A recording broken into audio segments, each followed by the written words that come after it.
Picture this: crystal chandeliers casting fractured light across marble floors. A woman in a crimson dress, stunning, dangerous, deliberate, standing on a balcony overlooking the glittering crowd below. Her hand rests on the shoulder of a man who doesn't smile the way normal men smile. His expression is darker, colder, amused in a way that promises consequences. She kisses him. Not a gentle brush of lips, not tentative or apologetic. She kisses him like she's claiming territory, like she's making a statement, like she knows exactly what she's doing. Except she doesn't, because the man she just kissed isn't some random investor. He isn't a harmless distraction. He's Cassian Moretti, billionaire, power broker, and heir to a mafia dynasty that moves money, influence, and sometimes bodies across 3 continents. And Cassian Moretti does not appreciate being used as someone's revenge prop. The crowd gasps. Camera flashes explode. Across the ballroom, a man in a tailored Brioni suit, handsome, polished, utterly blindsided, freezes mid-conversation. His champagne glass slips from his fingers and shatters on the floor.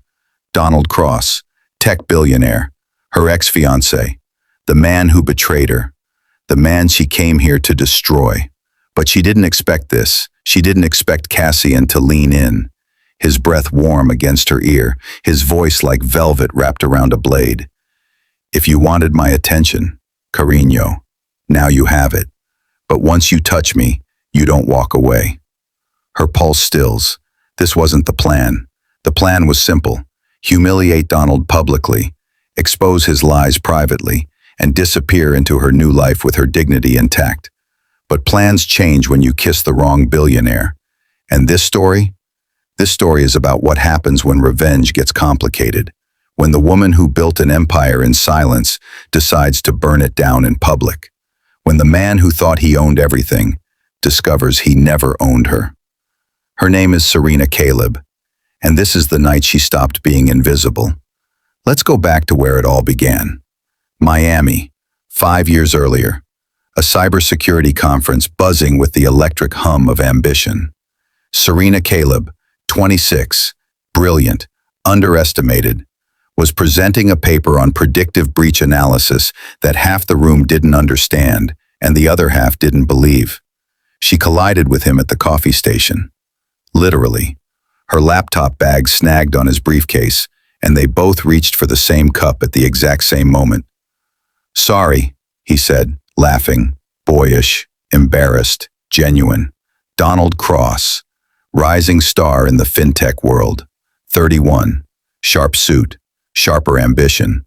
Not a billionaire yet, but close. He asked her opinion on blockchain vulnerabilities. She gave him a 5-minute breakdown that left him stunned. By the end of the conference, he invited her to join his company. By the end of the month, they were dating. By the end of the first year, he was whispering that she was the only person who made him feel grounded. Serena fell for the man who worked late nights, surrounded by takeout containers, who whispered big dreams with no arrogance, who believed in her talent, even when she doubted herself. They planned a future.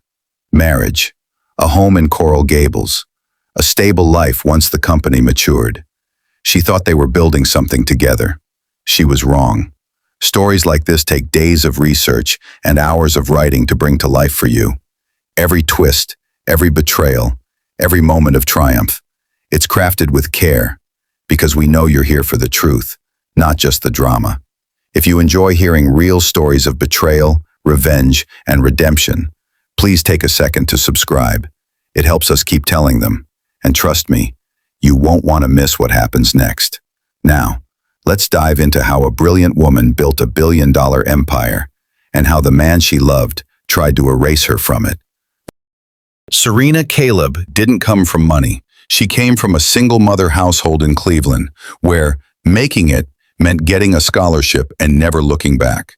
She earned a full ride to MIT, graduated top of her class in computer science, and carved out a reputation as one of the sharpest data forensics specialists in the country. By the time she met Donald, she was already known in niche circles, the kind of woman who could look at a data breach and predict the next 3 moves before anyone else even understood the first. But recognition doesn't always translate to respect, especially not when you're a woman in tech, especially not when the man you love becomes more famous than you. Donald Cross wasn't a billionaire when they met. He was brilliant, yes. Driven, yes. But he was also human. He stayed up late with her debugging code. He asked her opinion on product decisions.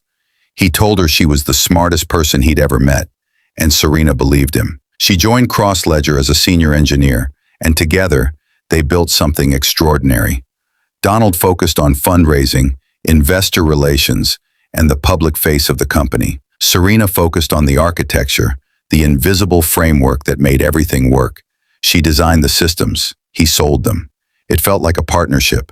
For a while. In 2022, Crossledger faced its first existential crisis. A coordinated fraud ring had infiltrated their platform, siphoning funds across 17 countries. $60 million at risk. Investors threatening to pull out. Donald panicking in private while maintaining composure in public. Serena worked 72 hours straight.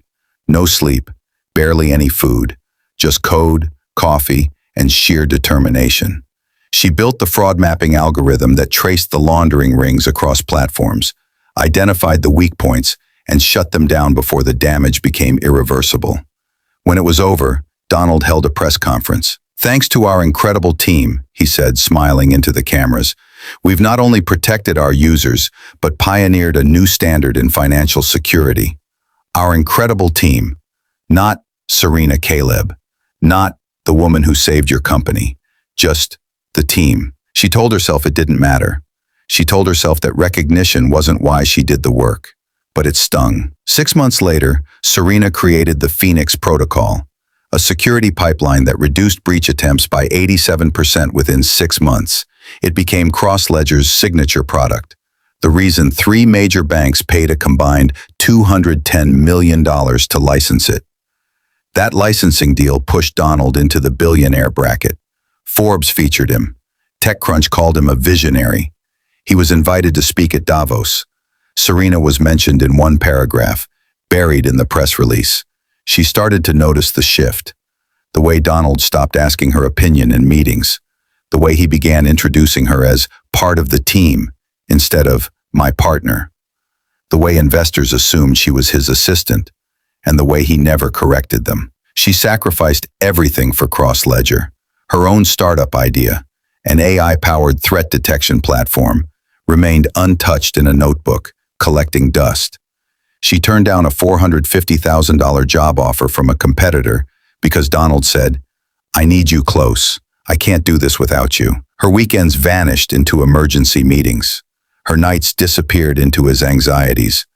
Her identity became an extension of his success. And she gave all of it willingly, because she loved him, because she thought they were building a life together, because she believed he saw her. The U.S. Treasury doesn't negotiate. When they informed Crossledger that non-compliant data handling could result in federal penalties and a potential shutdown, Donald froze. The company had 14 days to rebuild its entire compliance infrastructure or face catastrophic consequences. Serena spent 2 weeks rewriting the compliance stack from scratch. 2 weeks of 18-hour days. 2 weeks of Donald barely acknowledging her existence. 2 weeks of him entertaining investors while she saved his empire. When the Treasury approved the new system, Donald held another press conference. "This was a team effort," he said, smiling that practiced, media-trained smile. "Crossledger has always prioritized integrity. A team effort." Serena watched from the back of the room, exhausted, invisible, and something inside her finally cracked. Not loudly, not violently, just quietly. The way trust breaks when you realize the person you loved never saw you as an equal. 6 months before their wedding, Donald proposed publicly at a tech gala. Spotlight, rose petals, a ring that cost more than most people's cars. "Serena Caleb," he said, voice smooth as silk, "you've been by my side through everything. Will you marry me?" She said yes. The crowd erupted in applause. But later that night, alone in their penthouse overlooking Biscayne Bay, Serena felt something she couldn't name. Not joy, not excitement, just emptiness. She looked at the ring on her finger and wondered when she'd stopped recognizing herself. If you were in her position, would you forgive someone who built an empire off your work? Tell us in the comments. I'd love to hear your take. The discovery happened on a Tuesday. Serena wasn't supposed to check Donald's secondary server. It wasn't part of her job anymore. Donald had quietly moved her off critical infrastructure projects 6 months earlier, citing strategic restructuring. But a system anomaly pinged her directly. Old credentials she thought had been revoked. A security alert that should have gone to Donald's new lead engineer, but somehow found its way to her inbox instead. She almost ignored it. Almost. But Serena Caleb didn't ignore anomalies. Anomalies were how systems collapsed. Anomalies were how empires fell. She logged in and found the folder. It was encrypted, heavily. The kind of encryption that screams, "This is a secret." It took her 11 minutes to bypass it. 11 minutes of muscle memory and quiet rage. Inside, hotel receipts, the Mandarin Oriental, the Peninsula, the Ritz-Carlton. Suites booked under Donald's name. Dates that coincided with business trips he'd told her about. Trips where he'd kissed her goodbye and promised to call every night. Except he hadn't called every night, because he wasn't alone. Offshore transfers. $3.2 million moved through shell companies in the Cayman Islands. Not illegal, technically, but suspicious. Funds siphoned from Cross-Ledger's operating budget into accounts Serena had never seen on any financial report. Security footage. Grainy but unmistakable. Donald entering a private suite at the Mandarin Oriental. A woman beside him. Long dark hair. Designer heels. Lana Rivera, Cross-Ledger's PR director. The woman who smiled at Serena during meetings and complimented her engagement ring. The timestamp. 3 weeks ago. 3 weeks before their wedding. And then, buried at the bottom of the folder, an unsigned prenuptial agreement amendment. Serena's hands trembled as she opened it. The language was clinical, detached, brutal. In the event of dissolution of marriage, Serena Caleb will receive no equity stake in Cross-Ledger, no intellectual property rights to algorithms or systems developed during her tenure, and no claim to assets acquired during the partnership. She read it twice, then a third time, because she needed to be sure she understood what she was seeing. Donald wasn't just cheating on her, he was erasing her. Every line of code she'd written, every system she'd built, every late night, every sacrifice, every piece of herself she'd poured into Cross-Ledger. He was preparing to claim it all as his own, and leave her with nothing. She waited until he came home. Donald walked into their penthouse at 11:47 p.m., humming softly, tie loosened, smelling faintly of Lana's perfume. "Hey, babe," he said, tossing his keys onto the counter. "Sorry I'm late. Investor dinner ran long." Serena sat on the couch, laptop open in front of her. "Which investor?" she asked quietly. He paused. Something in her tone made him cautious. Goldman guys. You know how they are. Wanted to talk valuations." "Funny," Serena said, "because the Goldman meeting was last Thursday. I checked your calendar." Donald's expression shifted. Subtle. Calculated. "Serena, how long have you been sleeping with Lana?" Silence. Not the silence of someone searching for the right words, the silence of someone deciding whether to lie. "I don't know what you're talking about," he said finally. She turned the laptop toward him. Security footage paused on his face, clear as day, entering the Mandarin Oriental suite. Donald stared at the screen. Then he laughed. Not nervously, not apologetically. He laughed like she'd just told a mildly amusing joke. "Serena," he said, shaking his head, "don't be dramatic." "Dramatic?" "Yes, dramatic. You're making this into something it's not. You've been cheating on me for months. You're planning to cut me out of the company I helped build. You are going to make me sign a prenup that erases my contributions. And I'm being dramatic?" Donald sighed. The kind of sigh you give a child who doesn't understand how the world works. "You were useful," he said. "That's all."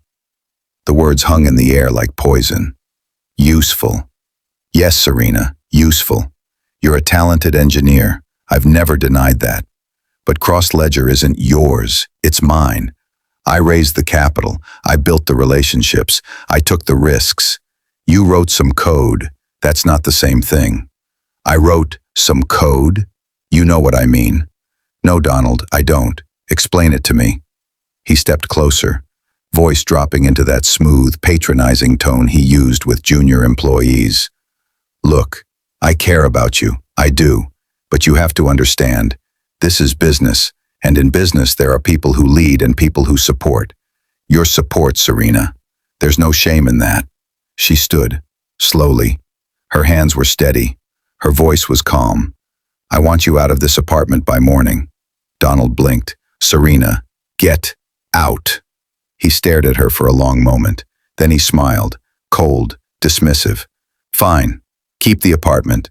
I'll have my lawyer send over the lease transfer paperwork. And Serena? He paused at the door. Don't do anything stupid. You're good at code. You're not good at war. The door closed behind him. Serena stood in the center of the empty penthouse, surrounded by the remnants of a life she thought she'd built. And then she smiled. Because Donald was wrong about one thing. She was very good at war. She just hadn't started fighting yet. Before she left that apartment, Serena copied something Donald didn't know she still had access to. A sealed audit trail. Proof of the offshore transfers. Proof of compliance violations only she could uncover. Proof of financial maneuvers that would make investors very, very nervous. Not enough to destroy him. Not yet. But enough to make him bleed. She saved the files to an encrypted drive, backed them up in 3 separate locations, and then she disappeared. For 3 months, Serena Caleb vanished from Donald Cross's world. No social media, no public appearances, no contact. He thought she'd crawled away to lick her wounds. He thought she'd accepted her place. He was wrong. Because 3 months later, Cross-Ledger announced its biggest milestone yet. A new $1.8 billion valuation and a gala in New York City to celebrate. And Serena RSVP'd yes. 3 months can change a person. Serena Caleb spent those months doing 3 things. 1. She built her own company. The AI-powered threat detection platform she'd abandoned for Donald's dreams. She finished it, secured seed funding, hired a small, ruthless team of engineers who respected her work and didn't question her authority. 2. She prepared her evidence. The audit trail wasn't enough. She needed more. So she reached out to former Cross-Ledger employees, people Donald had burned, overlooked, or discarded. People who had stories, people who had receipts. They talked, and Serena listened. 3. She transformed. Not physically, though the stylist she hired did suggest a few changes. New wardrobe, sharper lines, colors that commanded attention instead of blending into the background. But the real transformation was internal. The woman who had spent 5 years making herself smaller, quieter, more convenient, she was gone. The woman who stepped out of the car in front of the New York Plaza Hotel on the night of the gala was something else entirely. Dangerous, deliberate, done apologizing. The Cross-Ledger Valuation Gala wasn't just a party, it was a power summit. Hedge fund managers, private bankers, foreign investors, the kind of people who moved billions with a handshake and a whisper, the kind of people who didn't ask questions as long as the returns stayed high. And then there were the others, the shadowy, ultra-wealthy families who finance global security, who own judges, senators, and occasionally entire governments, who existed in the spaces between legal and illegal, where morality was negotiable and loyalty was currency. Men like Cassian Moretti. Serena had done her research. Cassian Moretti, 38, billionaire. Officially, he ran Moretti Capital, a private equity firm specializing in high-risk emerging markets. Unofficially, he was heir to the Moretti dynasty, a mafia family that had laundered its blood money into legitimate businesses over 3 generations. He was dangerous. He was untouchable. He was exactly the kind of man Donald would never cross. But Serena wasn't planning to cross him. She was planning to use him. The plan was elegant in its simplicity. Donald would be watching her. He always watched her, even when he pretended not to, even when he dismissed her as irrelevant. so she would give him something to watch. She would find the most powerful, most dangerous man at the gala, and she would kiss him, publicly, spectacularly, unforgettably. Donald's ego couldn't handle being humiliated by a woman he deemed useful. But being humiliated by a woman who'd moved on to someone infinitely more powerful, that would destroy him. Not financially, not yet, but emotionally. And for a narcissist like Donald Cross, emotional destruction was just as satisfying. Serena found Cassian on the balcony. He stood alone, away from the crowd, a glass of whiskey in one hand, surveying the party below with the detached amusement of a man who'd seen it all before. Tall, sharp-jawed, black suit tailored so perfectly it looked dangerous. Dark hair, darker eyes. He didn't look like the other billionaires in the room. They looked hungry, ambitious, desperate to prove something. Cassian looked full, like a predator who'd already eaten and was deciding whether to hunt again for sport. Serena hesitated for half a second. Then she walked forward. "Enjoying the view?" she asked. Cassian turned, slow, deliberate. His eyes traced her face, her dress, the confident tilt of her chin. "Depends," he said. His voice was low, accented. Italian roots smoothed by years of American boarding schools, but still present in the vowels. "What view are we talking about?" Serena smiled. "The one that's about to get a lot more interesting." She placed her hand on his shoulder, and she kissed him. It wasn't tentative. It wasn't apologetic. It wasn't the kind of kiss you give someone when you're asking for permission.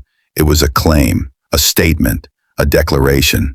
And for a moment, just a moment, Cassian Moretti, billionaire mafia heir who did not like surprises, was surprised. Then he smiled against her mouth. Not the smile of someone who'd been played. The smile of someone who'd just found something interesting. The crowd inside noticed immediately. Gasps, camera flashes, whispers rippling through the ballroom like wildfire. Across the room, Donald Cross froze mid-conversation. His champagne glass slipped from his fingers and shattered on the marble floor.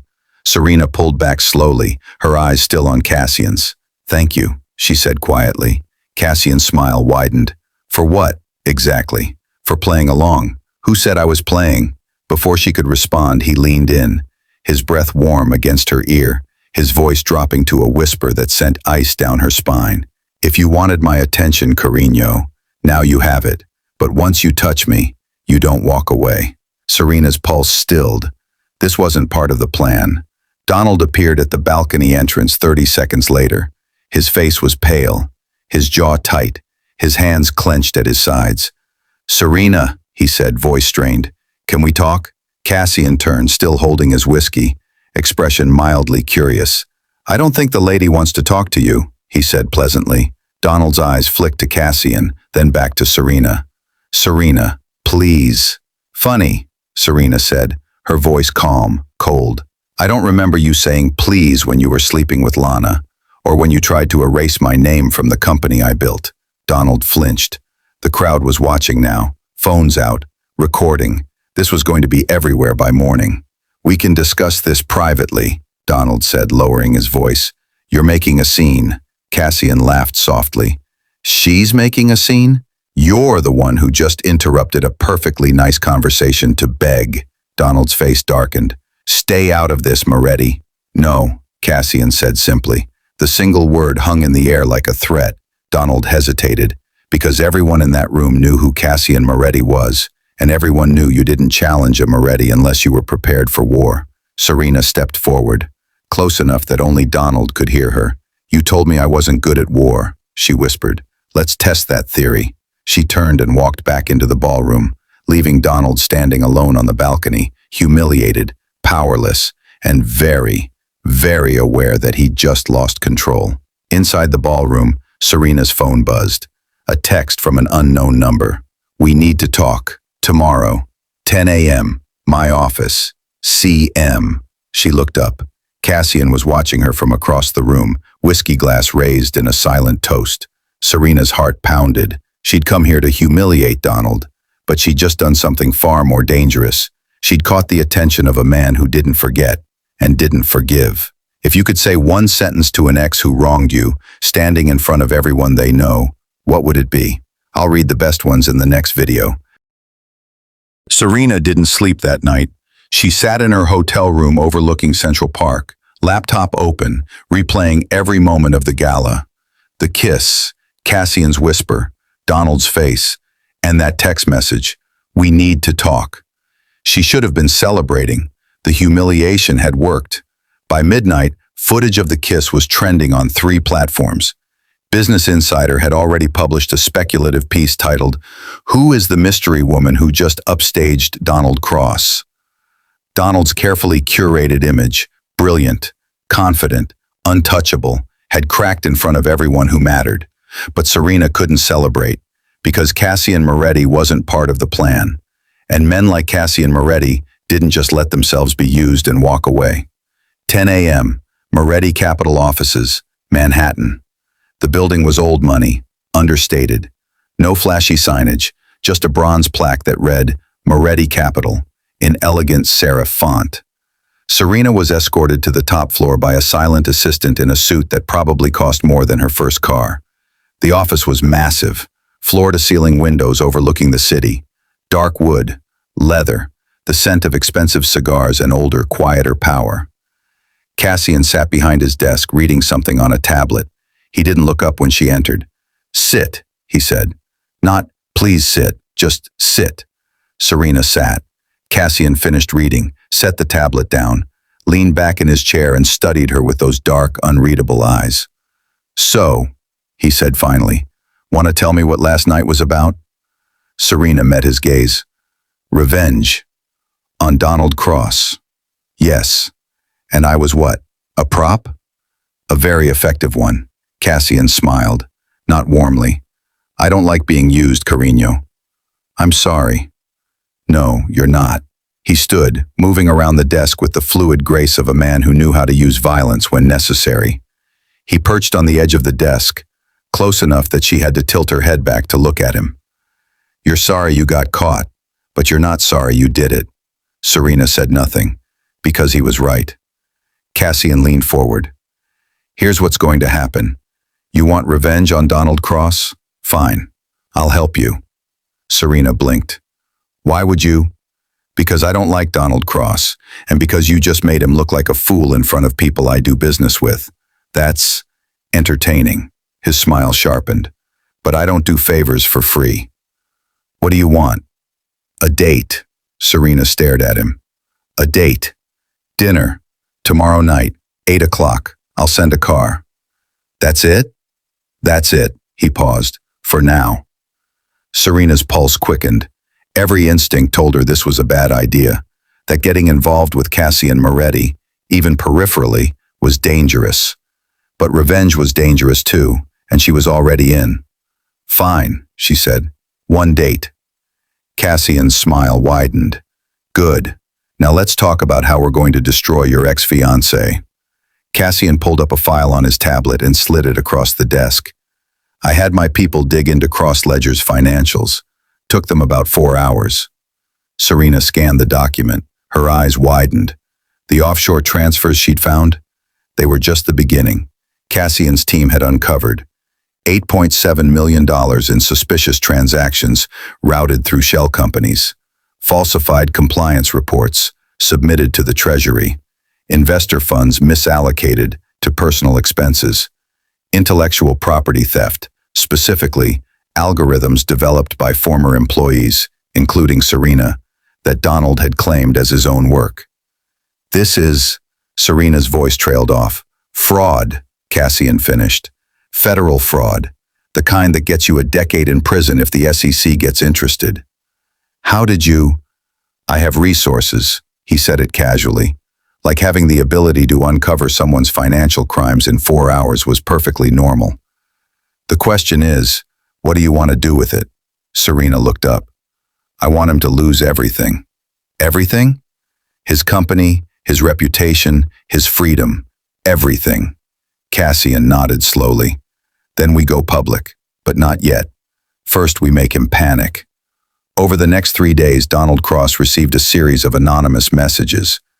Day 1. The Treasury is asking questions. Day 2. Your offshore accounts aren't as hidden as you think. Day 3. She knows. Cassian's people reported that Donald was unraveling. Emergency meetings with lawyers, frantic calls to accountants, attempts to move money that were being quietly blocked by Cassian's contacts in the financial world. He's scared, Cassian said over dinner on their second date. Serena had stopped pretending these weren't real dates by the end of the first one. Scared men make mistakes. Good, Serena said. Let him be scared. Cassian studied her across the candlelight. You're colder than I expected. He made me that way.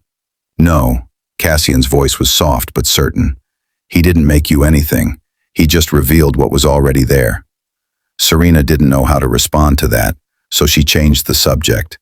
When do we go public? Soon. But first, there's someone you need to meet.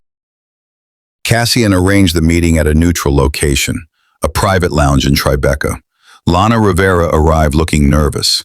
Perfect makeup, designer clothes, the polished veneer of someone who'd spent years crafting an image. She sat across from Serena and Cassian, hands folded in her lap. Thank you for agreeing to meet, Cassian said pleasantly. Lana's eyes flicked between them. What do you want? The truth, Serena said. About you and Donald. Lana swallowed. I don't know what you're... Lana. Cassian's voice was gentle but firm. We already know. We have the hotel records, the emails, everything. But what we need is your testimony. Testimony? Donald Cross is going down, Serena said quietly.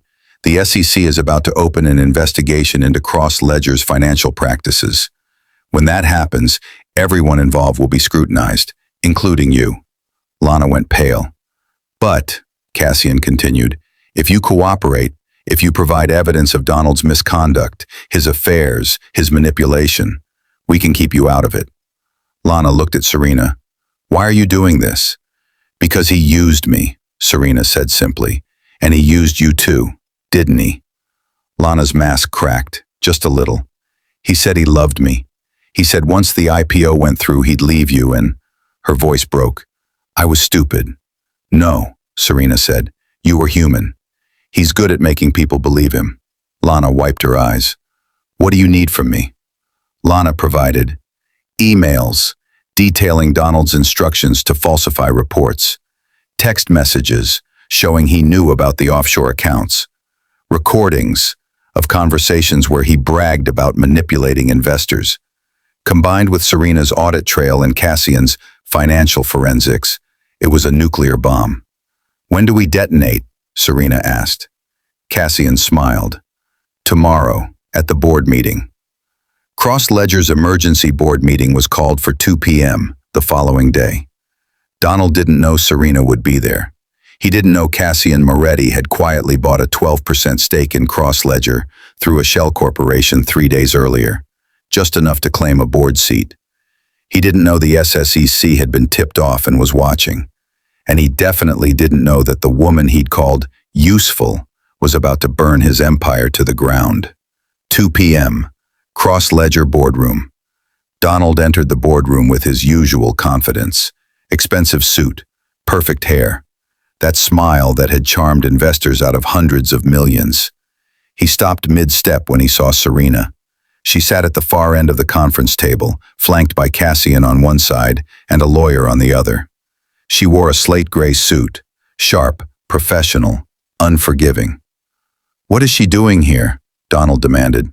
Ms. Caleb has information relevant to this meeting, said Margaret Chen, the board chairwoman.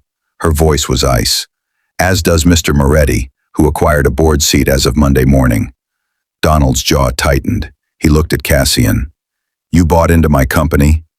Our company, Cassian corrected pleasantly. And yes, seemed like a good investment. Until about 3 days ago. Donald sat slowly. What is this? Margaret opened a folder in front of her. This is a review of financial irregularities brought to the board's attention. Irregularities that, if substantiated, constitute federal fraud. The color drained from Donald's face. Serena spoke for the first time. Her voice was calm, clear, lethal. For the record, I'd like to submit the following evidence. She slid a USB drive across the table to Margaret. That drive contains a complete audit trail of unauthorized offshore transfers totaling $8.7 million, falsified Treasury compliance reports, misallocated investor funds, and documented intellectual property theft spanning 3 years. It also includes testimony from Lana Rivera, your PR director, corroborating your knowledge of and participation in these activities. Donald's eyes went wide. Lana wouldn't. She already did, Cassian said. Yesterday. Signed affidavit. Very detailed. Margaret Chen was scrolling through the documents on her laptop, her expression growing grimmer by the second. Donald, she said quietly, is any of this true? No, this is fabricated. Serena's upset because we broke up. She's trying to. Donald. Margaret's voice cut through his panic like a blade. The SEC opened an investigation this morning. They already have copies of these files, so I'll ask you again. Is any of this true? Silence. Donald looked around the table, at the board members who wouldn't meet his eyes, at Cassian, who smiled like a wolf, at Serena, who watched him with the cold satisfaction of someone who'd been patient and was finally being rewarded. You did this, Donald said, his voice shaking with rage. You vindictive. I built this company, Serena interrupted. Her voice didn't rise. It didn't need to.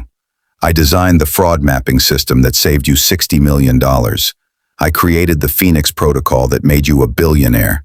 I rebuilt your compliance infrastructure when the Treasury threatened to shut you down. And you called me useful. She stood. I wasn't useful, Donald. I was essential. And you tried to erase me. Donald opened his mouth, closed it. He looked like a man drowning. Margaret Chen cleared her throat. Donald Cross, effective immediately, you are suspended from all operational duties pending the outcome of the SEC investigation. Your access to company accounts, systems, and facilities is revoked. Security will escort you from the building. You can't. We can, Margaret said, and we are. 2 security officers appeared at the door. Donald stood slowly, his hands shaking. He looked at Serena one last time. You'll regret this, he said quietly. Serena smiled, not triumphantly, just sadly. No, Donald, I won't. The story broke that evening. TechCrunch. Cross Ledger founder suspended amid federal fraud investigation. The Wall Street Journal. Donald Cross faces SEC probe over $8.7 million in suspicious transfers. Business Insider. The woman who built Cross Ledger and the man who tried to erase her. By midnight, Serena's name was trending worldwide, not as Donald Cross's ex-fiancé, not as part of the team, as Serena Caleb, architect of the Phoenix Protocol. Interview requests flooded in. Venture capitalists called. 3 major tech companies offered her executive positions, but Serena ignored them all, because there was one more thing she needed to do. Donald showed up at her apartment 3 days later. The doorman called up. Ms. Caleb, there's a Donald Cross here to see you. Should I? Send him up, Serena said. She opened the door before he could knock. Donald looked terrible, unshaven, rumpled clothes, eyes bloodshot. Can I come in? He asked. No. Serena, please. Just 5 minutes. She crossed her arms. You have 2. Donald swallowed. I'm sorry. For which part? Cheating on me? Stealing my work? Trying to erase me from the company I built? Be specific. All of it. I got caught up in the success. I stopped seeing you as a partner and started seeing you as a tool, Serena finished. You said it yourself. I was useful. I was wrong. His voice cracked. You were everything, and I threw it away because I was too arrogant to see it. Serena studied him for a long moment, and then she spoke. You know what the saddest part is, Donald? If you just treated me like an equal, if you just acknowledged what I contributed, I would have stayed. I would have forgiven the mistakes, the ego, even the distance, because I loved you. I know, Donald whispered. I know, and I'm so. But you didn't just fail to see me, Serena continued. You actively tried to erase me. And that I can't forgive. What happens now? Donald asked. The SEC investigation continues. The board will likely vote to remove you entirely.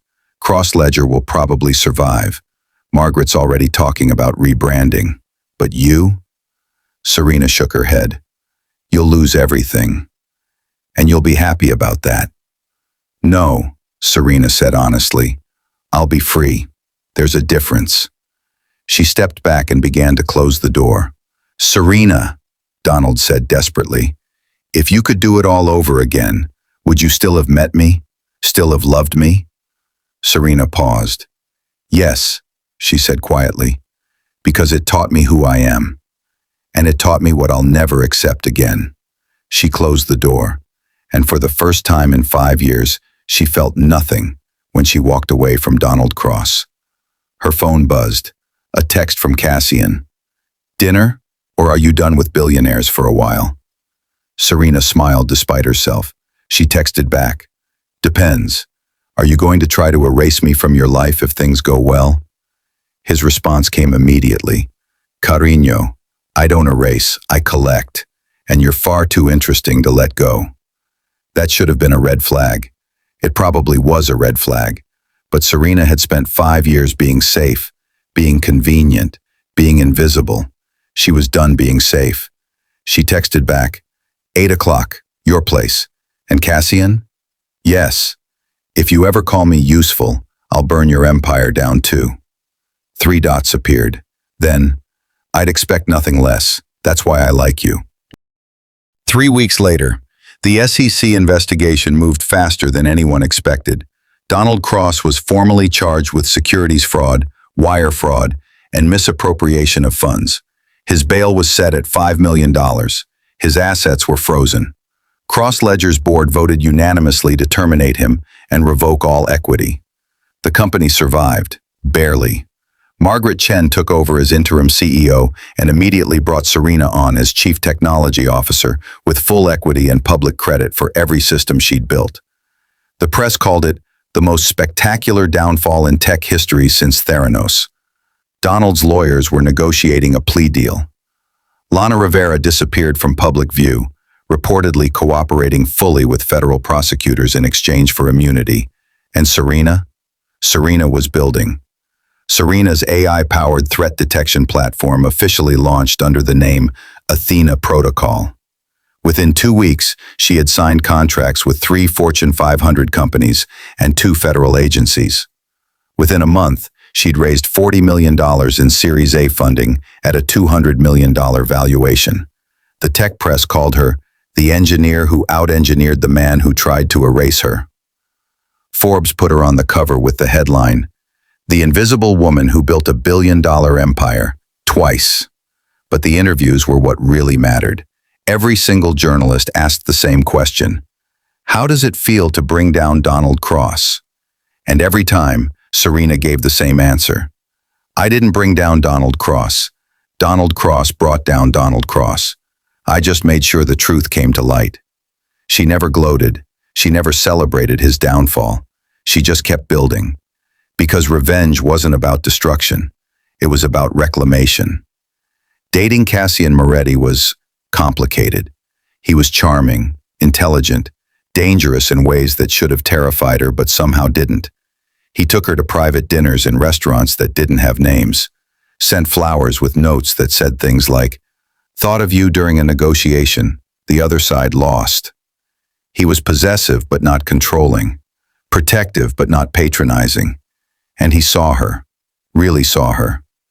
"You know what I like about you?" Cassian said one night over wine in his penthouse overlooking the Hudson. "My sparkling personality?" Serena replied dryly. "Your ruthlessness," he smiled. "Most people hide it. You lean into it." Is that a compliment? It's a fact, and yes, I find it attractive. Serena set down her glass. "Cassian, I need to know something." "Ask." "What do you actually do? And don't say private equity." Cassian laughed. "Why not?" "Because I'm not stupid. I know who your family is, I know the rumors, and I need to know what I'm getting into." Cassian's smile faded. He studied her for a long moment. "My family's business was built on, let's call them morally flexible foundations. My grandfather smuggled goods during the war. My father laundered money for people who didn't ask questions.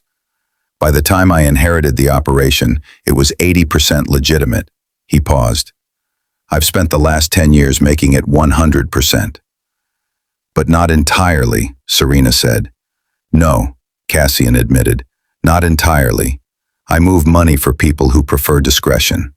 I facilitate deals that exist in legal gray areas, and occasionally, I make problems disappear." "What kind of problems?" "The kind you don't need to worry about." Serena shook her head. "That's not how this works. If I'm with you, if this is real, I need to know what I'm part of." Cassian leaned forward. "You're not part of anything. You're with me. There's a difference." "Is there?" "Yes," his voice was firm. "What I do doesn't touch you, ever. That's not negotiable." Serena wanted to argue, wanted to demand full transparency. But part of her, the part that had just spent 3 months systematically destroying her ex-fiancé's life, understood what Cassian was offering. Protection, partnership, and the promise that she would never be erased again. "Okay," she said finally, "but if I ever find out you lied to me—" "You'll burn my empire down," Cassian finished. "I know, you've mentioned it, multiple times. Just making sure we're clear. Crystal," he raised his glass, "to dangerous women and the men smart enough to appreciate them." Serena clinked her glass against his. "To not repeating past mistakes. I'll drink to that." Serena started seeing a therapist. Dr. Elaine Rousseau, mid-50s, kind eyes, zero tolerance for self-deception. "Tell me why you're here," Dr. Rousseau said during their first session. "Because I just destroyed my ex-fiancé's life, and I'm dating a man with alleged mafia connections," Serena said. "And I want to make sure I'm not making the same mistakes." Dr. Rousseau smiled. "That's unusually self-aware. I'm an engineer. Pattern recognition is kind of my thing. So you're worried you're repeating a pattern. I'm worried I'm attracted to powerful men who might hurt me. Do you think Cassian will hurt you?" Serena considered. "Not the same way Donald did. Cassian sees me. He respects what I've built. He doesn't try to diminish me. But he's still dangerous. And I don't know if being attracted to danger is healthy." Dr. Rousseau leaned back. "Serena, you just orchestrated the downfall of a billionaire tech CEO using financial forensics and strategic manipulation. You're not attracted to danger. You are danger." Serena blinked. "The question," Dr. Rousseau continued, "isn't whether Cassian is dangerous, it's whether he respects your autonomy, whether he treats you as an equal, whether he would ever try to control or erase you." "He wouldn't," Serena said immediately. "How do you know?" "Because he's seen me at my most ruthless, and he didn't try to tame it. He admired it." Dr. Rousseau nodded. "Then maybe the pattern isn't about powerful men. Maybe it's about choosing men who recognize your power." 6 weeks after Donald's arrest, Serena was invited to speak at the Women in Tech Leadership Summit. The venue? The same hotel where Donald's gala had taken place. The universe had a sense of irony. Serena stood backstage, heart pounding, not from fear, from anticipation. The moderator introduced her. "Our next speaker needs no introduction. She's the founder and CEO of Athena Protocol, former CTO of CrossLedger, and the architect of the Phoenix Protocol that revolutionized financial security. Please welcome Serena Caleb." The applause was deafening. Serena walked onto the stage, same ballroom, different woman, and looked out at the crowd. 300 women, engineers, founders, executives, women who'd been underestimated, overlooked, erased, women like her. 5 years ago, Serena began, I met a man at a conference in Miami. He was brilliant, ambitious, and he convinced me that supporting his dream was the same as achieving mine. She paused. It wasn't. The room was silent. I spent 5 years building systems, solving problems, and creating algorithms that generated hundreds of millions of dollars. And I was called useful, part of the team, support staff. She smiled, not bitter, just honest. Until I wasn't. She told her story, not all of it, not the revenge, not the SEC investigation, just the part that mattered, the part about believing she was enough. If there's one thing I want you to remember, Serena said, it's this. Your contributions are not footnotes. Your work is not helpful. You are not support staff in someone else's story. You are the architect, the creator, the force. And anyone who can't see that doesn't deserve access to your brilliance. The applause shook the chandeliers. Serena stepped off the stage and found Cassian waiting in the hallway, leaning against the wall, looking impossibly elegant in his suit. You were magnificent, he said. I know, Serena replied. He laughed. God, I love your arrogance. It's not arrogance, it's accuracy. Even better, he offered his arm. Dinner? Always. As they walked out of the hotel, past the balcony where she'd kissed him, past the ballroom where Donald had been humiliated, past all the ghosts of who she used to be, Serena realized something. She wasn't haunted anymore. She was free. Do you believe in second chances, or do some people not deserve redemption? What about Serena? Do you think she's healed, or is she running from one dangerous situation to another? And would you have done things differently? Let me know in the comments. 6 months later, the courtroom was packed. Donald Cross's trial had become a media circus.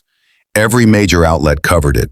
Legal analysts debated the case on cable news. True crime podcasts dissected every piece of evidence. Serena attended every day of the trial. Not in the front row. She wasn't there for spectacle. She sat in the back, watching quietly as prosecutor after prosecutor laid out the evidence. The offshore accounts, the falsified reports, the stolen intellectual property, Lana's testimony, and finally Serena's own testimony. She took the stand on day 8. Donald's lawyer, expensive, aggressive, desperate, tried to paint her as a vindictive ex-lover seeking revenge. Isn't it true, Miss Caleb, that you were upset about Mr. Cross's relationship with Ms. Rivera? Yes, Serena said calmly. And isn't it true that you had access to Cross-Ledger's systems after your employment ended? I had access because Mr. Cross never revoked my credentials. That's not illegal. Stealing intellectual property and committing securities fraud is. The lawyer tried a different angle. Ms. Caleb, you've built a competing company since leaving Cross-Ledger. Isn't it possible you fabricated this evidence to eliminate a business rival? Serena smiled. If I wanted to eliminate Donald as a rival, I'd have just built a better product. I didn't need to fabricate anything. The truth was enough. The jury deliberated for 6 hours. Guilty on all counts. Donald was sentenced to 12 years in federal prison, ordered to pay $47 million in restitution, permanently barred from serving as an officer or director of any public company. When the verdict was read, Donald didn't look at Serena. He didn't look at anyone. He just stared at the table, a man who'd lost everything and couldn't understand why. Serena felt nothing. Not triumph, not satisfaction, just closure. 2 months after the trial, Athena Protocol held its official global launch event. The venue was deliberate, a reclaimed industrial space in Miami, the same city where Serena had met Donald, the same city where her old life had begun. But this wasn't about the past. This was about the future. 500 guests attended. Investors, clients, press, engineers, founders. Cassian was there, of course, front row, watching her with that dark, proud smile. Margaret Chen was there, representing the new Cross-Ledger board. Even Lana Rivera attended, quietly, sitting in the back. She'd sent Serena an email the week before. Thank you for not destroying me when you destroyed him. I didn't deserve your mercy. Serena had replied, we all deserve a second chance. Use yours wisely. Serena took the stage. Welcome to Athena Protocol, she said. For those who don't know the story, Athena was the Greek goddess of wisdom and strategic warfare. She was born fully formed from Zeus's head. No childhood, no apprenticeship, just instant power. She paused. That's the myth. The reality is messier. Most of us aren't born powerful. We're born into systems that tell us we're support staff, background noise, useful. The room was silent. Athena protocol exists because I was tired of being useful. I wanted to be essential. And I realized that the only way to be essential is to build something that can't exist without you. She gestured to the screen behind her, where the Athena logo appeared, a stylized owl, wings spread, eyes sharp. This company is built on 3 principles: transparency, equity, excellence. Every employee has equity. Every contribution is credited, and excellence is non-negotiable. Applause erupted. We're not just building security systems, Serena continued. We're building a new standard for how companies treat the people who make them possible. Because if you want to build an empire, you don't erase the architects, you honor them. She smiled. Thank you for believing in this mission.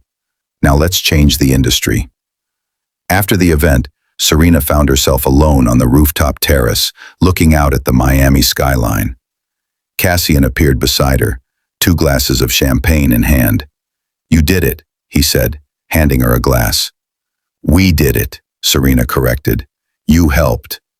I wrote a check. You built an empire. You did more than write a check. You taught me something important. What's that? That power isn't something you take. It's something you claim. And once you claim it, no one can take it away. Cassian clinked his glass against hers, to claiming power, to never being erased again. They drank. So, Cassian said after a moment, what's next? World domination, Serena replied. Obviously, he laughed. Obviously. What about you? Still moving money for mysterious clients? I'm considering a career change, Cassian said. Something more legitimate. Oh? I'm thinking about investing in tech companies run by brilliant, ruthless women who know how to destroy their enemies. Serena raised an eyebrow. Sounds risky. I like risk. Besides, I have excellent taste in partners. Partners, Serena repeated. Not investments? Never investments. Cassian's voice was serious now. You're not something I invest in, Serena. You're someone I build with. There's a difference. Serena studied him. You're very good with words.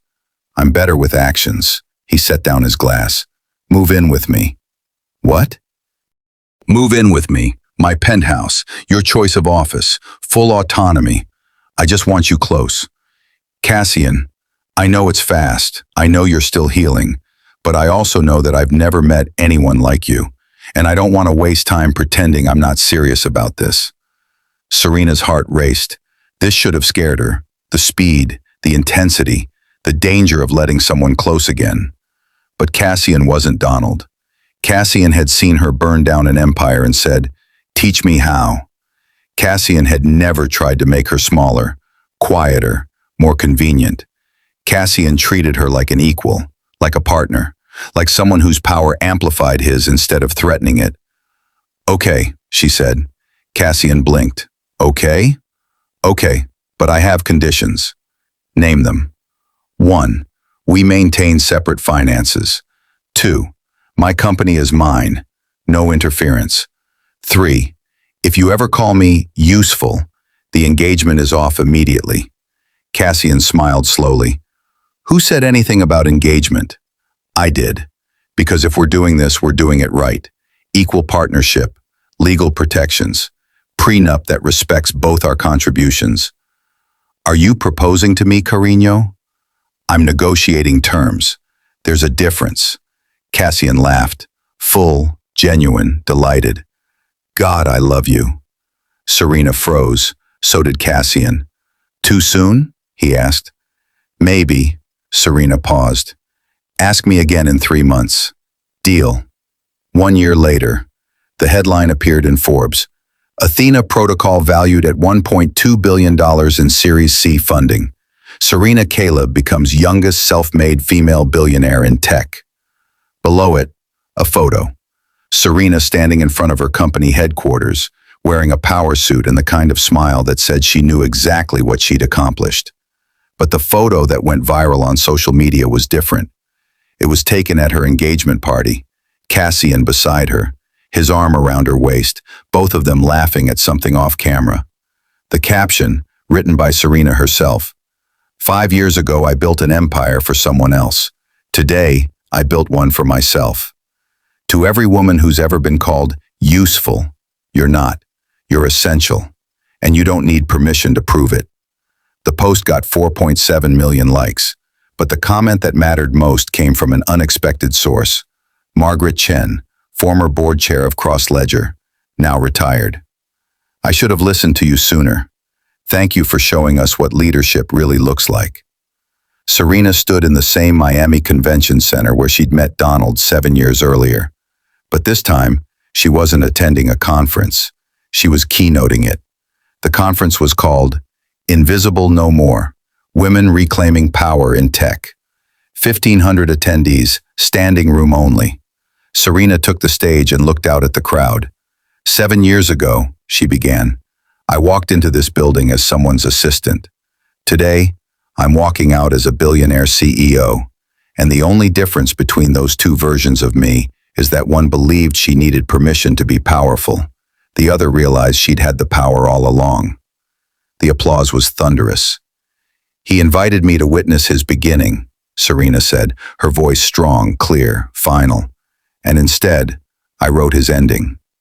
She paused, smiled, and delivered the line that would be quoted, memed, and tattooed by women around the world. "Excellence has no gender. Power has no prerequisites. And revenge? Revenge is just success in a better outfit." The crowd rose to its feet, and Serena Caleb, architect, CEO, billionaire, survivor, walked off the stage into the rest of her life, unbroken, unstoppable, unforgettable. Thank you for watching to the end. Serena's story isn't just about revenge. It's about reclamation, about the woman who refused to stay invisible, about knowing your worth, even when the world tries to convince you you're just useful. So let me ask you this: which part of Serena's story hit you the hardest? Was it her patience, spending 3 months preparing instead of reacting? Was it her courage, walking into that gala and reclaiming her narrative? Or was it her revenge, watching Donald lose everything he'd stolen from her? Drop your thoughts in the comments. I read every single one. And here's the bigger question. Do you think Serena and Cassian will last? Is he genuinely different from Donald? Or is she setting herself up for another betrayal? I'm genuinely curious what you think. If you enjoyed this story, please subscribe. These videos take days to research, write, and produce. Every subscription tells us you want more stories like this. Stories about people who refuse to be erased, who fight back with intelligence instead of anger, who prove that the best revenge isn't destruction, it's excellence. Tomorrow's story is even more unbelievable. A woman discovers her husband's secret family and decides to throw them a surprise reunion dinner. You won't believe what happens. Hit that subscribe button so you don't miss it. Remember, you're not useful, you're essential, and you don't need anyone's permission to prove it. I'll see you tomorrow.